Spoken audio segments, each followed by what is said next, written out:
বাৰে বাৰে ভাগৱতে কৈ আছে যে স্বচ্ছতা ৰাখা, তুমি যিটো বস্তু পাবলগীয়া আছে সেইটো তুমি পাবা, কোনেও তোমাৰ পৰা কাঢ়িব নোৱাৰে। যিটো তোমাৰ প্ৰাপ্য সেইটো তুমি পাবা, তোমাৰ কাৰো ক্ষমতা নাই দিয়াৰ। মাত্ৰ বিশ্বাস আৰু নিষ্ঠা ভগৱানৰ ওপৰত ৰাখা। তৃতীয় কৈছে পৰিবাৰৰ মাজত বা পৰিয়ালৰ মাজত প্ৰেম। আগতে যৌথ পৰিয়াল আছিল, এখন ঘৰত 20 জন 30 জন 40 জন এনেকৈ মানুহ আছিল। এতিয়া সৰু হৈ গ'ল, 4 জন বা 5 জন। তাকো ইজনৰ লগত সিজনৰ মনোমালিন্য। মাকৰ লগত ছোৱালীয়ে চব কথা খুলি পাতিব নোৱাৰে, বাপেকৰ লগত পিতেকে চব কথা খুলি পাতিব নোৱাৰে। মোবাইলত চবৰে নিজৰ নিজৰ পাছৱৰ্ড। বুজি পাইছে নাই? আপোনাৰ মাহীৰ ছোৱালীজনী বিয়া, আপুনি যদি 50,000 টকা দিব পাৰিলে আপুনি বিৰাট ভাল, আৰু যদি দিব নোৱাৰিলে আপুনি অহংকাৰী, আপুনি ডাঙৰ মানুহ হ'ল। প্ৰেম বস্তুটো নাইকিয়া হৈ গ'ল, চব স্বাৰ্থত পইচাৰ লগত কম্পেয়াৰ কৰা হ'ল। ভাগৱতে কৈছে, আমি আৰু পঢ়ি থাকো কি ভাগৱতত 10ম স্কন্ধত পঢ়ো গোপীৰ কৃষ্ণৰ প্ৰতি প্ৰেম, গোপসকলৰ কৃষ্ণৰ প্ৰতি প্ৰেম। ভাগৱতত পঢ়ো যে উদ্ধৱৰ কৃষ্ণৰ প্ৰতি প্ৰেম। আৰে পঢ়িতো আছা, তুমি কিটো লৈছা? তোমাৰ নিস্বাৰ্থ প্ৰেমটো আছে নে নাই? আমি কওঁ যে মই মোৰ ল'ৰাটোক বা ছোৱালীজনীক বিৰাট ভাল পাওঁ, মোৰ একদম বিৰাট মৰমৰ। কিন্তু সেই ল'ৰাটো বা ছোৱালীজনীয়ে যদি আপোনাৰ অমতত যদি কিবা এটা কাম কৰি দিলে, আপুনি তেজপুত্ৰ কৰিবলৈ 1 মিনিটৰ কাৰণে চিন্তা নকৰে। তাৰ মানে কি? তাৰ মানে আপুনি ল'ৰাটো বা ছোৱালীজনীক ভাল পাইছে আপোনাৰ নিজৰ স্বাৰ্থৰ কাৰণে। আপুনি আপোনাক ভাল পায়, আপোনাৰ অনুকূলে কাম কৰি থকালৈকে সিহঁতৰ প্ৰতি প্ৰেম আছে। যিদিনাই আপোনাৰ বিপৰীতে কাম কৰিব সেইদিনাই আপুনি আঁতৰাই দিব। আমি নিস্বাৰ্থভাৱে প্ৰেম কৰিবলৈ শিকিব লাগিব, নিস্বাৰ্থভাৱে। আৰু তাতকৈ ডাঙৰ কথা হৈছে পবিত্ৰতা। প্ৰত্যেকৰ জীৱনত যেতিয়ালৈকে পবিত্ৰতা নাহে, পবিত্ৰতা 2 ধৰণৰ বুলি শাস্ত্ৰত কৈছে। শৌচম দ্বিবিধম প্ৰোক্তম বাহ্যম অভ্যন্তৰম তথা মৃজলাভ্যম স্মৃতম বাহ্যম ভাৱশুদ্ধি তথান্তৰম। 2 ধৰণৰ সুচিতাৰ কথা শাস্ত্ৰত কৈছে। এক হৈছে বাহ্যিক। বাহ্যিক সুচিতাটো আমি বিৰাট চাবোন চেম্পু অগ্ৰম বগ্ৰম বিৰাট এইবিলাক কৰোঁ, কিন্তু ভিতৰৰ পবিত্ৰতা কিমান আছে? মানে ভাৱত যদি শুদ্ধতা নাই, তেতিয়াহ'লে আপুনি বাহিৰত যিমানেই চিকচিকীয়া হৈ থাকক তাৰ পৰা লাভ নহ'ব। এখন সমাজ সুন্দৰভাৱে গঢ় দিবৰ কাৰণে এটা সুন্দৰ মনৰ প্ৰয়োজন। যেতিয়ালৈকে মানুহৰ মনবিলাকত পবিত্ৰতা নাহিব, মনৰ ভাৱবিলাক যেতিয়ালৈকে শুদ্ধ নহ'ব, তেতিয়ালৈকে এখন সুন্দৰ সমাজৰ কল্পনা কৰাটো এইটো কেৱল আৰু কেৱল মাত্ৰ অধিক কল্পনা। যি কি নহওক, আমি ভাগৱতলৈ সোমাওঁ। মূল ভাগৱত সংস্কৃতত আছে, 12টা স্কন্ধ আছে, 335টা অধ্যায় আছে, 5,96,000 শব্দ আছে, 10টা লক্ষণ। অত্ৰ স্বৰ্গ বিসৰ্গ স্থানম পোষণম উদয় মনন্তৰ এসব অনুকথা নিৰোধ মুক্তি আশ্ৰয়। 10টা লক্ষণ কৈছে ভাগৱতে। 2, 10, 1 দ্বিতীয় স্কন্ধ 10ম অধ্যায় 1ম শ্লোক ভাগৱত। স্বৰ্গ বিসৰ্গ স্থান পোষণ পুতি মনন্তৰ ঈশানু নিৰোধ মুক্তি আশ্ৰয়। স্বৰ্গ যিটো প্ৰিলিমিনাৰী সৃষ্টি, আদি সৃষ্টিৰ কথা কৈছে। প্ৰভু ভগৱন্তই প্ৰলয়ৰ পাছত ক্ৰীড়া কৰিবৰ কাৰণে যেতিয়া পুনৰ জগত সৃষ্টিৰ কথা ভাবে, তেতিয়া তেওঁৰ মায়াৰ 3টা গুণে বিক্ষোভিত হৈ পেলাই কেনেকৈ মহত্তত্বৰ পৰা অহংকাৰৰ পৰা কি ধৰণে পঞ্চ মহাভূত, পঞ্চ তন্মাত্ৰা, 5 জ্ঞানেন্দ্ৰিয়, 5 কৰ্মেন্দ্ৰিয় বা মন বুদ্ধি চিত অহংকাৰ, এই যেনেকৈ সৃষ্টি হৈ আহিছে, প্ৰিলিমিনাৰী সৃষ্টিটো স্বৰ্গ বুলি কৈছে। তাৰ পাছত ব্ৰহ্মাৰ দ্বাৰা বাকী যিমান সৃষ্টিবিলাক আগবঢ়াইছে এইটো বিসৰ্গ বুলি কোৱা হৈছে। তাৰ পাছত আহিছে স্থানৰ কথা, বিভিন্ন ধৰণৰ আপোনালোকে পাব। তাৰপিছত আহিছে কেনেকৈ তেওঁ পোষণ কৰে, তেওঁক আশ্ৰয় ল'লে তেওঁ কি ধৰণে পোষণ কৰে। সপ্তমত উতিৰ কথা পাব। উতি মানে বাসনাৰ কথা কৈছে। 3 ধৰণৰ বাসনা, মানৱীয় বাসনা, দৈবিক বাসনা আৰু আসুৰিক বাসনা। অষ্টমত মনন্তৰৰ কথা কৈছে। মনু আৰু মনু পুত্ৰবিলাকৰ বৰ্ণনা আছে তাত। নৱমত ঈশানুৰ কথা কৈছে, ৰাজবংশাৱলীৰ কথা আছে। দশমত নিৰোধ, সমস্ত জীৱ প্ৰলয়ৰ সময়ত উদৰত লৈ অৱৰুদ্ধ কৰি ৰখাটো। ইয়াত প্ৰভু ভগৱন্তৰ জন্মৰ পৰা বিভিন্ন লীলা আহিছে।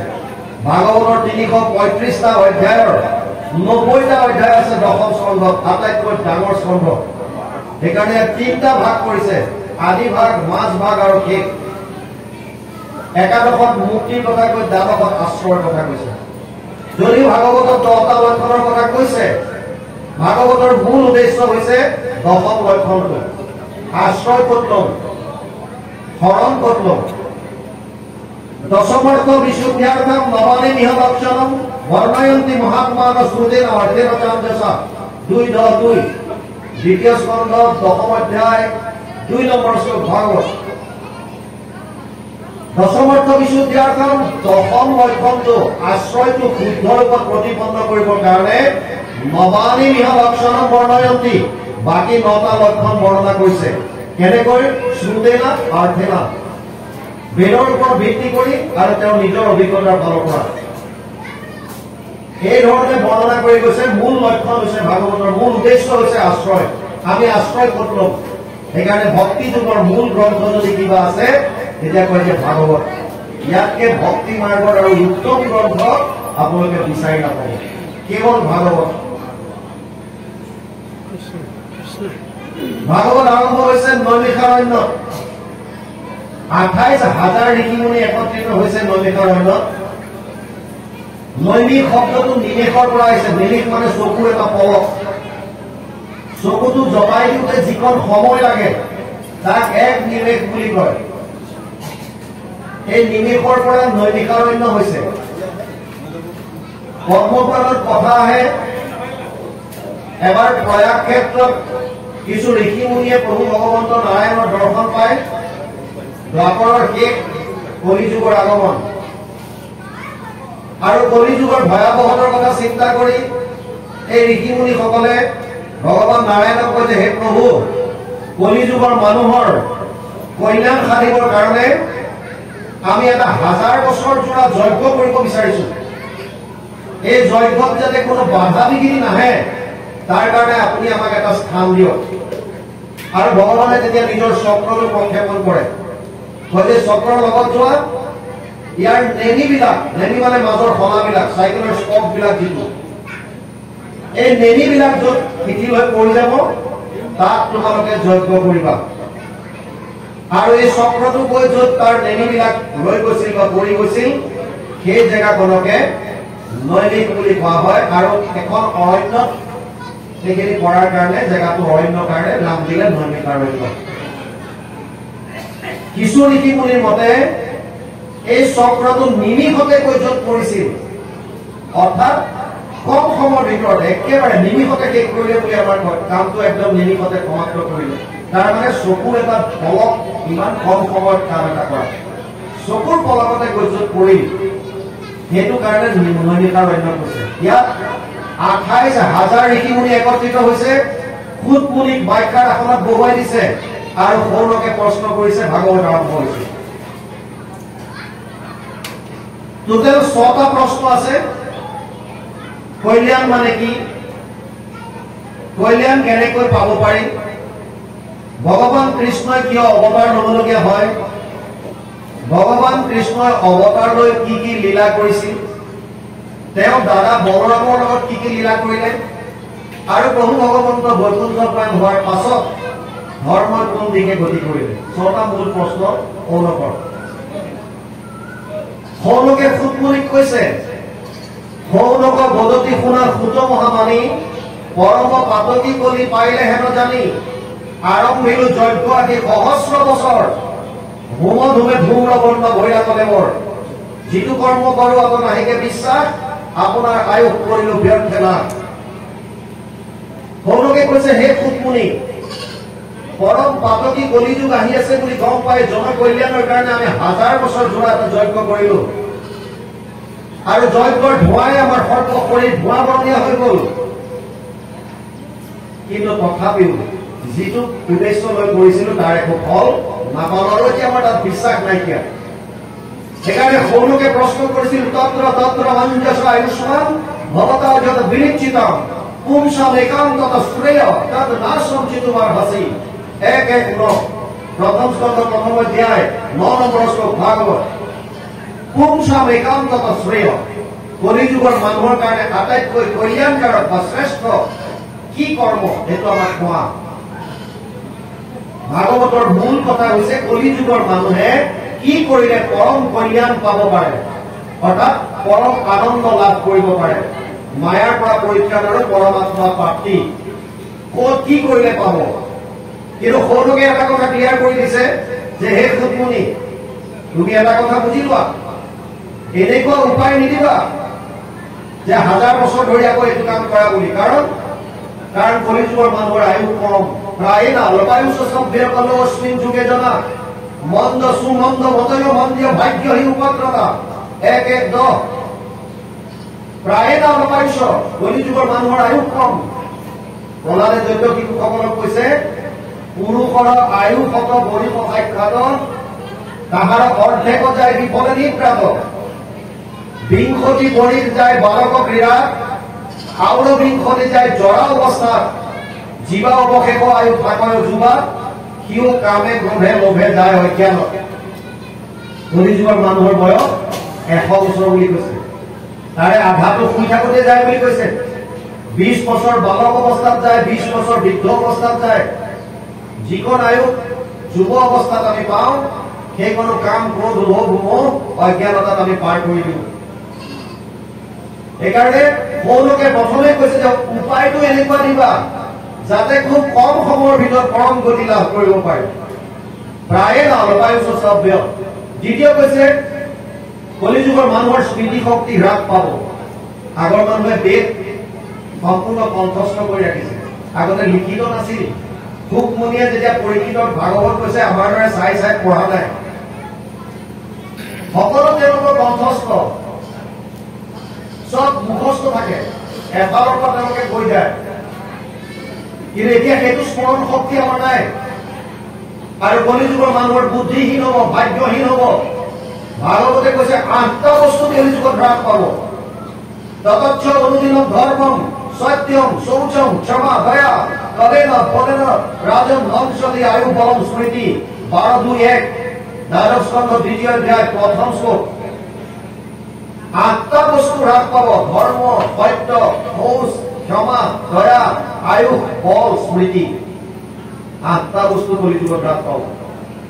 তেওঁলোকে কৈছে হে বুদ্ধমুনি, কলিযুগৰ মানুহৰ বয়স একেবাৰে কম, স্মৃতি শক্তি কম, বুদ্ধিহীন, ভাগ্যহীন। গতিকে তুমি যিটো উপায় দিবা কল্যাণ কাৰকৰ, এই কথাবিলাক চিন্তা কৰিবা। আৰু লগতে কৈছে 28,000 ঋষি লাপিলোপা নহয়, আমাৰ দৰে অজ্ঞ নহয়।